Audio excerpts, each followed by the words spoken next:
Assalamualaikum warahmatullahi wabarakatuh. Alhamdulillah wassalatu wassalamu ala Rasulillah Sayyidina Muhammad wa ala alihi washabihi ajmain wabad. Jadi ada yang bertanya, apa yang dimaksud dengan umrah sambil nyantri? Jadi di pondok itu biasanya seorang santri jam 4 subuh sudah dibangunkan oleh pembinanya untuk bersiap-siap melaksanakan salat subuh dan pengajian. Nah, yang seperti inilah yang kami lakukan di Jamaah PT Nutras ketika melaksanakan ibadah umrah. Jadi sekitar jam 2:30 kita sudah bangunkan jamaah, jam 3 kita kumpul di lobi, kemudian bersama-sama turun ke masjid untuk melaksanakan salat malam. Jadi pada saat itu kita mengerjakan salat tahajud, salat taubat, salat hajat, dan salat witir. Kemudian kita lanjutkan dengan ceramah atau tausiah. Kemudian setelah azan pertama, jamaah sudah kita arahkan masuk ke masjid untuk bersiap-siap menunggu salat subuh.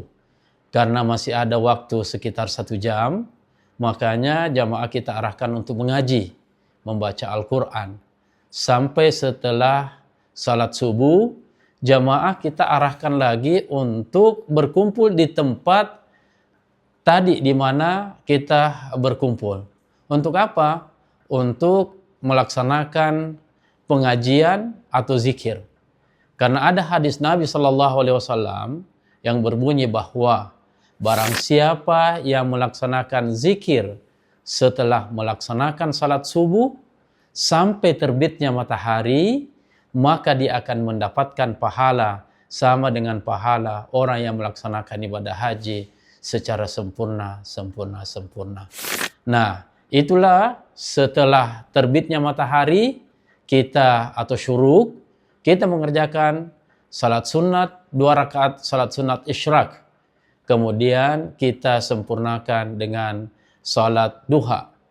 Setelah salat duha, kita kembali ke hotel untuk sarapan dan bersiap-siap melaksanakan kegiatan yang telah kita programkan pada saat itu.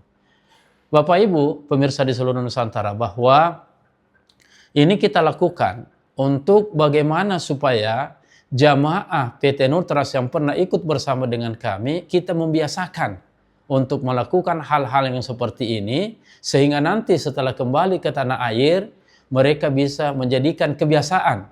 Sebagaimana seorang santri, ketika dia di pondok, dia bangun subuh, kemudian mengerjakan salat subuh secara berjamaah, kemudian setelah itu mengaji, dan seterusnya, dan seterusnya. Inilah yang kami inginkan dengan adanya inovasi ini, agar insya Allah jamaah setelah kembali ke Indonesia, setelah ikut bergabung dengan PT Nutras Tour dan Travel, ketika kembali ke tanah air, mereka bisa konsisten dan istiqamah melakukan kegiatan-kegiatan ketika mereka ikut umrah bersama dengan kami. Jadi itulah maksud daripada umrah sambil nyantri. Jadi kita membiasakan jamaah sebagaimana seorang santri kebiasaannya ketika mereka mondok. Ya. Jadi kalau kita perhatikan orang tua dulu ketika dia pergi melaksanakan ibadah haji, mereka naik kapal laut. Setelah sampai di sana, mereka bukan hanya sekedar melaksanakan ibadah haji, tetapi mereka juga menuntut ilmu. Itulah sehingga banyak ulama-ulama kita, banyak orang-orang tua kita yang dulu ketika setelah melaksanakan atau menunaikan ibadah haji, kembali ke tanah air menjadi seorang ulama. Kenapa? Karena mereka belajar di sana. Nah, inilah yang memberikan kepada kami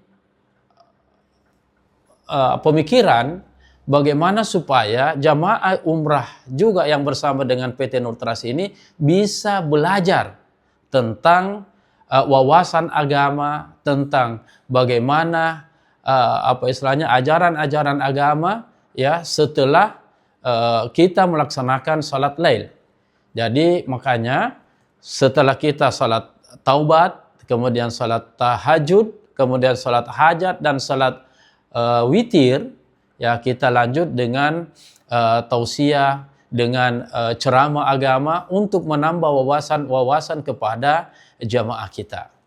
Jadi yang biasanya yang kita angkat sebagai bahan pada saat ceramah tersebut adalah mengkaji secara filosofi dan secara mendalam tentang hikmah perjalanan ibadah umrah. Misalnya, kenapa kita berihram? Kemudian pada saat kita melaksanakan tawaf, kenapa 7 kali?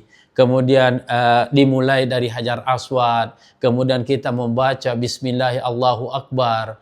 Ya, setelah itu kita melaksanakan sa'i, apa makna sa'i, kemudian apa artinya Safa, apa artinya Marwah. Inilah semuanya kajian-kajian yang seperti ini yang kami sampaikan kepada mereka, sehingga pada saat mereka setelah kembali menunaikan ibadah umrah, mereka mengetahui hakikat dari apa yang telah mereka lakukan atau kerjakan pada saat melaksanakan ibadah umrah.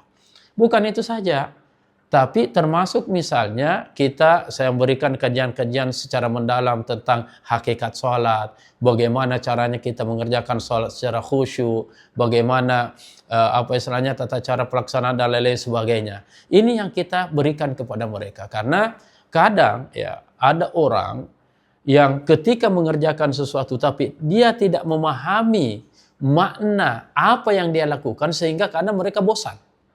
Tetapi ketika mereka mampu memahami dengan baik dan benar, maka saya yakin mereka inilah yang akan semakin termotivasi untuk meningkatkan kualitas dan kuantitas daripada ibadah mereka.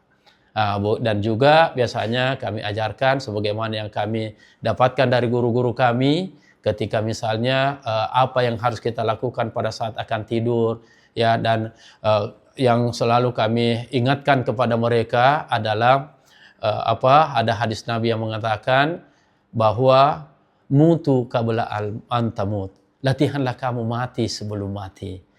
Kenapa? Karena ini penting, ya Bapak Ibu yang dimuliakan oleh Allah. Kenapa saya katakan ini penting? Karena yang namanya kematian itu adalah akhir daripada kehidupan kita. Nah, apakah pernah kita merasakan atau pernahkah kita melakukan mati sebelum mati? Nah, ini yang kami berikan penjelasan-penjelasan ke mereka, sehingga mereka memahami kenapa sebelum tidur misalnya kita membaca Bismikallahumma ahya wa bismika amut, ya, dengan menyebut namamu ya Allah yang menghidupkan dan yang mematikan. Kemudian setelah saat kita terbangun, kita membaca bersyukur, membaca alhamdulillahillati ahyana ba'dama amatana wa ilaihin nusyur. Segala puji bagi Allah yang telah menghidupkan kita kembali setelah kita mati, dan kita akan dikumpulkan oleh Allah. Nah, ini adalah sarana yang kami sampaikan kepada mereka bahwa Nabi telah mengajarkan itu dan harus kita praktekkan dalam kehidupan kita sehari-hari, sehingga kita bisa jadikan tidur itu sebagai sarana latihan mati sebelum mati.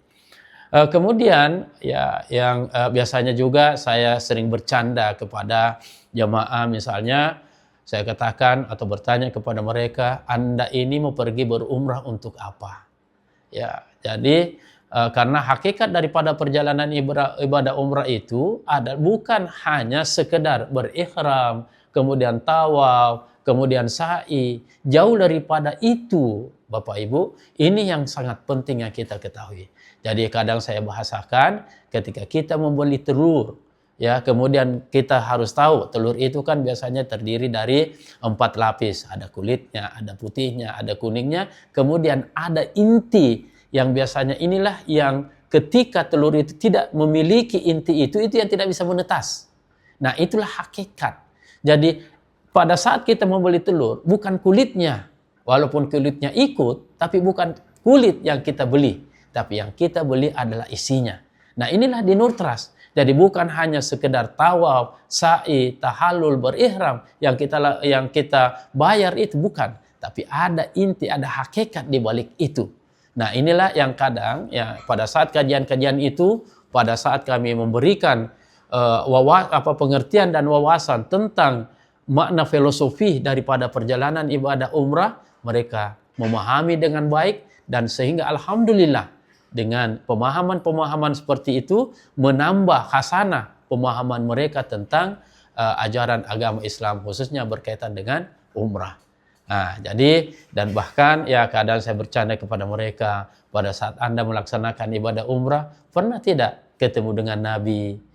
Sudah masuk ke Anda di surga, dan pada saat Anda di surga, siapa tahu Anda cuma lewat tapi tidak masuk.